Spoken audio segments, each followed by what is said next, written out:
Godine 2023. za Beogradski sajam knjiga srpski narod je dobio jedno novo značajno izdanje u oblasti biblicistike. U pitanju je Sveto pismo hronološkim redosledom.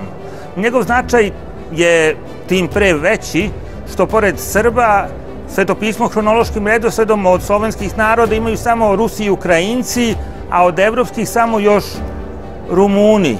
Naravno, tu ne računamo Engleze jer oni zapravo koriste američka izdanja hronoloških svetih pisama. O čemu se zapravo radi? Klasično Sveto pismo nije poređano onim redom kako su se odvijali svetopisamski događaji i samim tim ponekad neki događaji su nama, običnim smrtnicima, malo nejasni. Uvidevši takve stvari pre 25 godina, američki teolog Lagard Smith je poređao biblijske tekstove u skladu sa događajima hronološkim redosledom kako se odvijaju u Svetom pismu. Za srpsko izdanje ovog Svetog pisma korišćen je novi srpski prevod koji je prvi put izašao 2018. godine povodom 150 godina Daničić Karadžić Svetog pisma.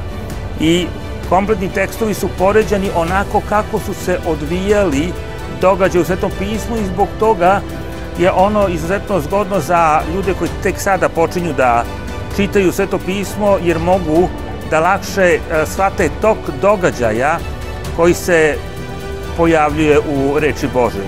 Takođe, kada su u pitanju psalmi ili priče Solomunove, oni su poređani po određenim temama, s obzirom da znamo da se oni ne mogu poređati nekim hronološkim redosledom.